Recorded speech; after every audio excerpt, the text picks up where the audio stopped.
to this episode of the Palmetto Guardian. I'm Sergeant Chelsea Weaver, and today we have some very special guests. If you've been around the Guard for a while, you probably heard the name. So we have the Bulwinkle family with us, and I'm going to let them all introduce themselves. We do have somebody calling in. This is the second time in a very long time that we've done that, so the video and the audio might sound a little different, but we do have 3 of them here, just 2 in the studio and 1 on a phone call. So we'll start with you, sir, if you want to just introduce yourself. And I'm Joe Bulwinkle, Assistant Chief of Staff for the South Carolina Army National Guard. I'm Marion Bulwinkle. I'm the G3, Operations and Training. I'm Cadet Bulwinkle. I am a cadet at Lander University. Awesome. Thank you all for being here today. I know, especially for you two being full-time, like you have very busy schedules, so we'll try to get through this as painless as possible. But I kind of want to start with just the family history that you guys have serving in the Guard or just the military in general, and also what led you all to want to join the military. I guess this was where I start off. Our grandfather served in World War II in the military. My grandfather went to Clemson. We have family that went to the Citadel back when they were all military schools. But as far as our father, he didn't serve. He was only son of 6 children, and he didn't have to serve in Vietnam, so it kind of skipped the generations. And I started it all off in 1992. I decided to join as a way to serve my country, to do something to help get education benefits. And I joined in 1992 as an enlisted soldier, and then shortly soon Joe followed me, and then my brother Stephen, and then fast forward 25 years and Hayden joined. Awesome. So, sir, I wanted to kind of touch base with you. Did your brother's service make you want to pursue the military, or was it kind of like already something that you were planning on doing? I think it was something I was always planning to do, but the Guard never figured into that equation. But once my brother joined the Guard, he kind of opened up a window that I hadn't thought about, and it allowed me to pursue my education and serve as well. And Hayden, so we're going to go back to you. Was seeing your father and your uncle serving, did that kind of persuade you into serving, or was it kind of like you knew from a young age that this is something that you wanted to do? I kind of knew from a young age. I grew up playing in the woods, playing Army, trying to be like my dad. I would always steal his old uniforms and stuff, and just try and play in the woods, and could not wait for my turn to turn 18 and take the oath and join. Awesome. Now, and it doesn't matter what order, but when each of you decided to join, did you see yourself being here 20 plus years later? And Hayden, do you plan on serving 20 plus years just like your father and your uncle? I'll take the lead on this one. I mean, it's been 30 years for me, going on 31 years this year, March. I didn't see 30 years, and it seemed like it was yesterday. At the time, it's hard to explain. It went by very fast, but there were times where it was slow, and the time lasted forever. But the time that I joined to the time now, I never knew that I would be a directorate, much less a colonel. Same here. I honestly did not expect to be here 28 years later. It's been an awesome ride.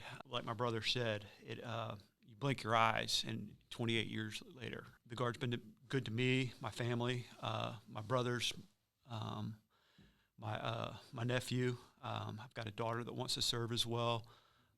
So it's just and I consider many members of the Guard that I've met over the years as family as well, that just kept me involved and kept me going, just meeting these people.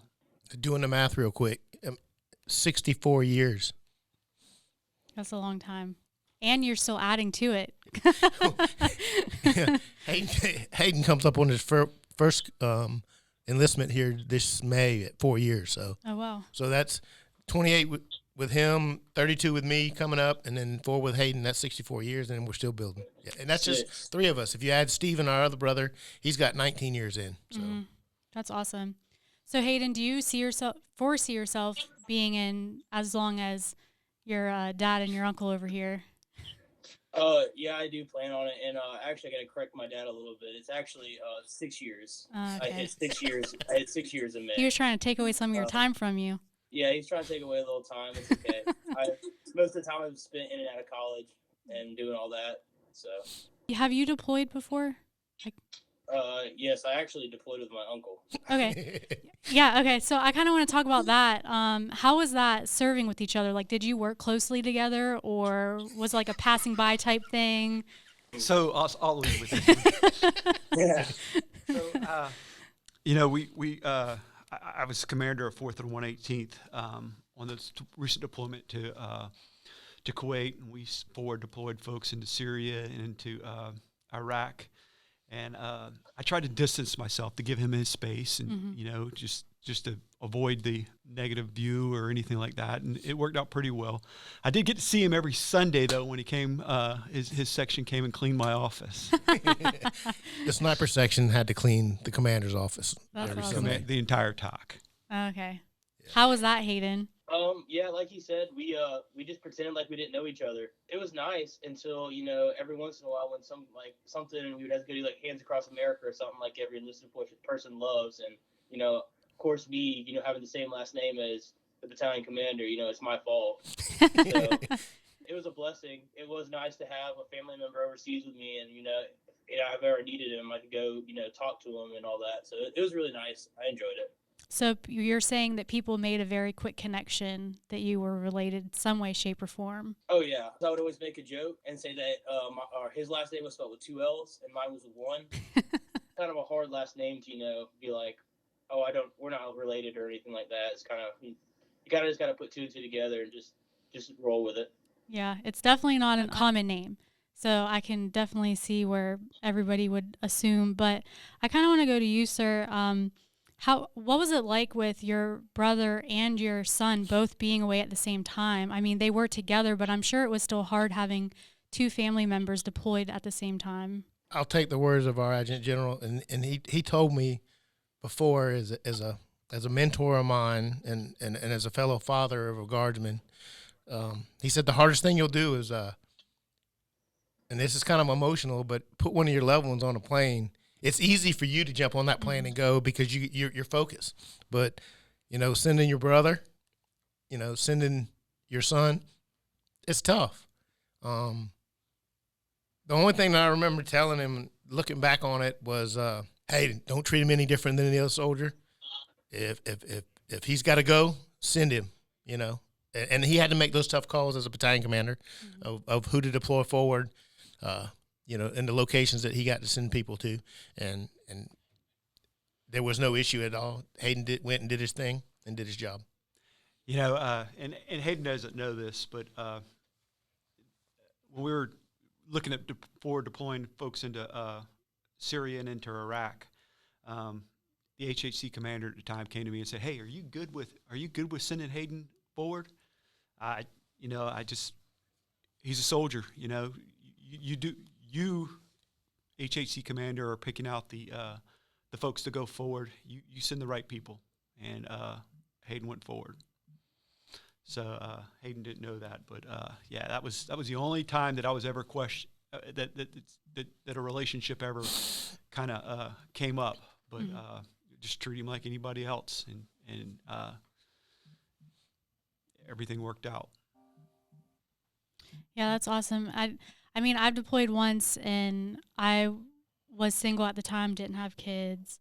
I was young, the only family member in my immediate family who has served, and so that was several years ago, but it's definitely a different experience, like you said, going yourself versus sending people over that you personally know. I mean, I know lots of people who have deployed multiple times, and it's tough seeing them, whether they're friends or family. Like, I can't imagine having one of my brothers or one of my nieces or nephews deploying. Like, that can definitely be tough, but it's also nice that you both were able to be there for each other regardless of the situation. But and sir, I know that you have 3 sons. Are your other sons planning on joining at all, or? At this time, no, they want to do their own thing. But I want to go back to what we were just talking about there, and actually give a shout out to our mother, Hayden's grandma. Mm-hmm. In 2010, we mentioned earlier that my youngest brother was also serving. In 2010, she had 3 boys, all deployed at one time. Oh, wow. Joe happened to be on a overseas deployment training in Japan. I was in Afghanistan, and Stephen was in Iraq. So that was pretty tough. I mean, when I talk about our family and I talk about our service and talk about South Carolina National Guard, for some reason I get hypersensitive with it. And it's just because I'm so proud of what we've done, the Guard itself, the family. And again, Joe said it earlier, the Guard is our family. I mean, we've done it now 60 plus years, and how can you not be part of the family? So yeah, it's been an honor. I mean, you can see the sun setting on my career, but it's been an honor to be here and to have the legacy still living forward or moving forward. What does the future look like for you guys? I mean, you're past 20 years, and so what does the future look like for you? Do you have any plans on retirement or maybe trying something different in the civilian sector or anything like that? Well, my MRD is in 2024, so sometime between now and then, I'll be putting in my retirement paperwork, so I got to go through that whole process. Joe's not until 2026, so he's got a few more years beyond that that he'll serve. Hayden's got his whole career. He'll commission as a second lieutenant in May after he graduates. If he graduates, he's got to get his last semester in. But as far as what I'm going to do in the future, I don't know. I got to figure out what I want to do when I grow up. Mm-hmm. I say that jokingly, but I got to figure it out. I mean, for the last 24 years, roughly 23 years, active duty, I've woke up on Monday morning and put this uniform on and gone to work in the Guard. So I got to figure that out. I don't know what that's going to be yet. Same here. I got to, like Marion said, hopefully I have 3-4 more years to serve. But starting to see that horizon as well, and got to figure out what I want to do as well. Don't have a clue, but something will work out. Something always does.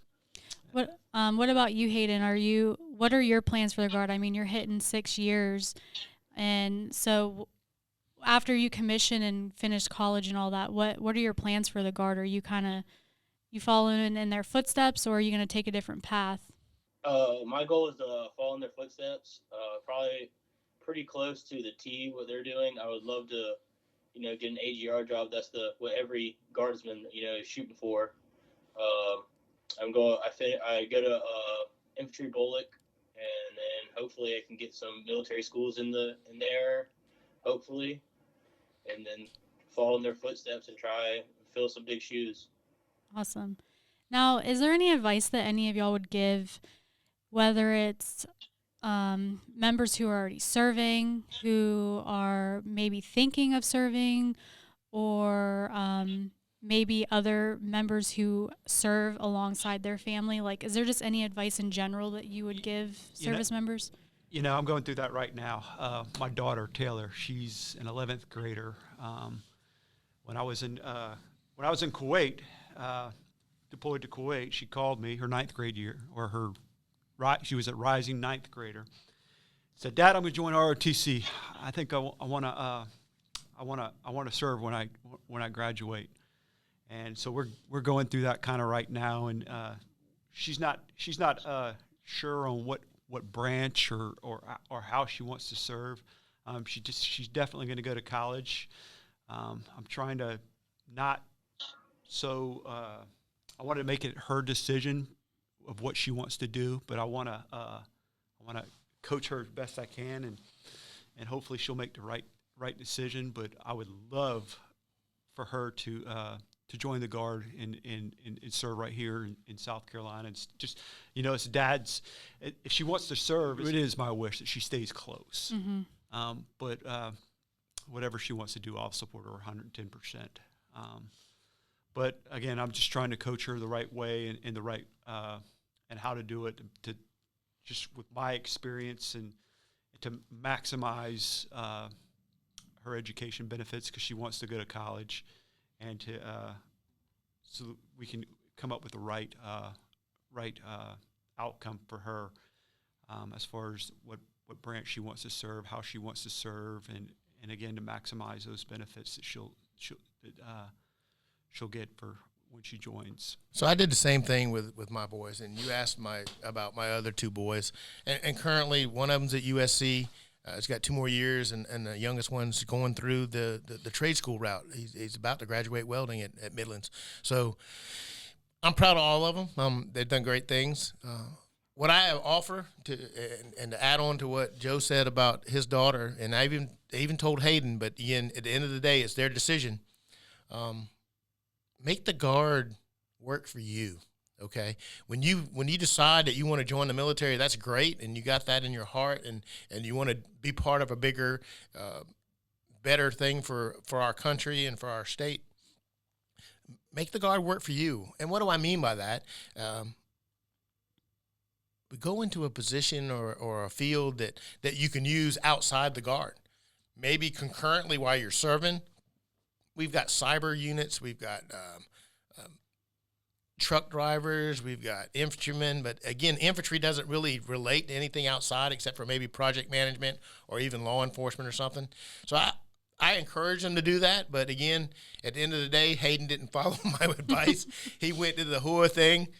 Again, proud of him. He went to Fort Benning, went to sniper school, graduated sniper school. It's not an easy thing to do. It's a 50% failure rate.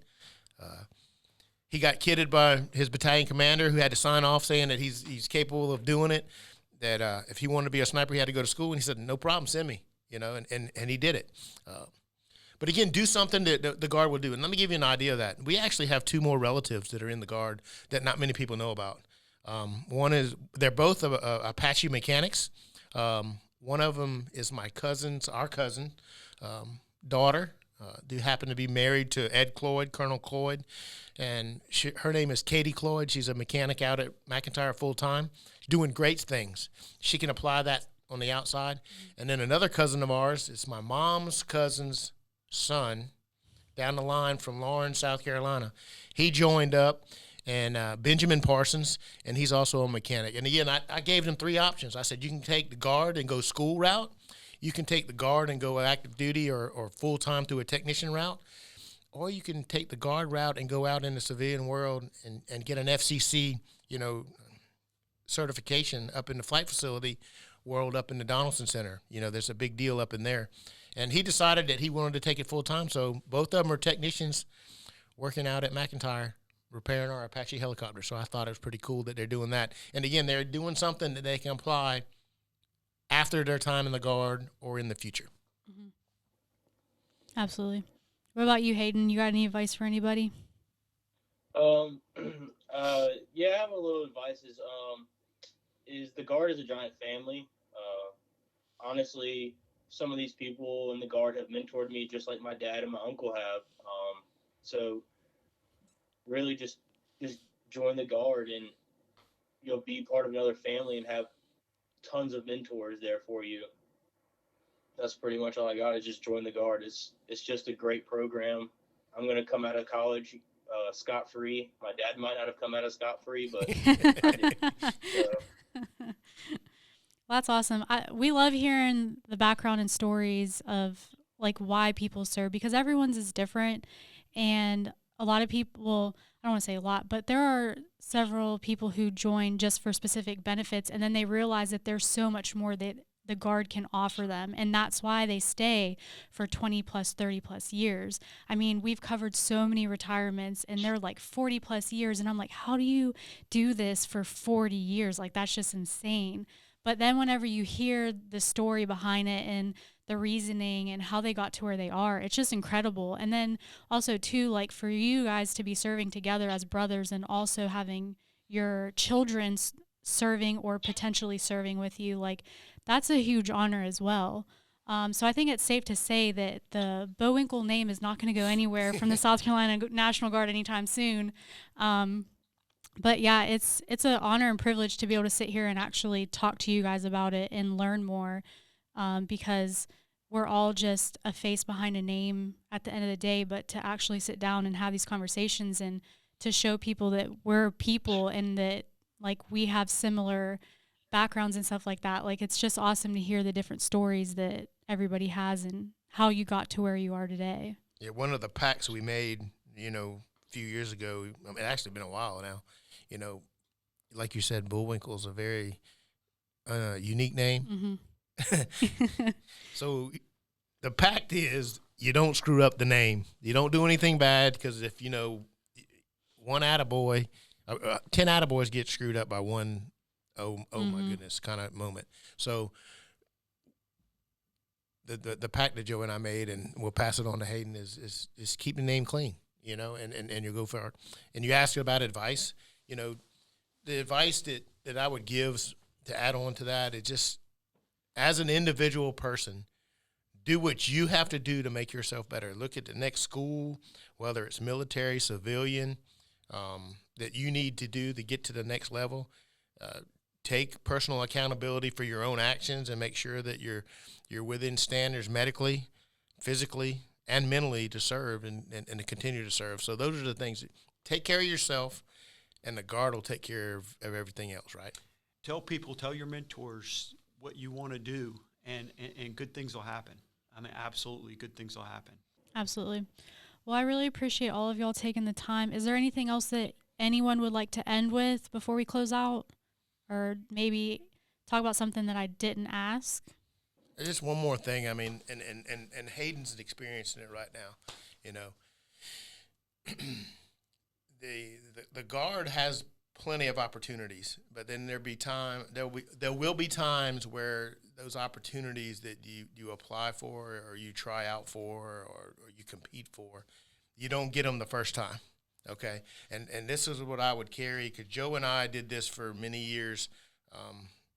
Well, we became AGR within a year of each other, but we had been serving for 7, 8 years prior to that. Joe was a technician before he became AGR. We actually both could have applied for that initial technician position, but I kind of backed off because of where I was with my family, and he went ahead and applied and got the job. And then I still continued on, and I mobilized, and I got on ADOS, and I did that. But going back to my point is, don't let one no stop you from doing what you want to do in your career. Okay, keep trying. The timing might not be right. It might not be your time. Just keep trying and keep pushing forward, and everything will work out. The Guard will take care of you, because you'll be taking care of the Guard. All right. Well, that does it for the Bulwinkle family. I'm glad that you guys are able to come in again, like I've said multiple times, but I do appreciate it. But if you guys like this video, make sure you give it a big thumbs up. If you haven't subscribed to our channel, make sure you hit the subscribe button, and we will catch you guys in the next episode.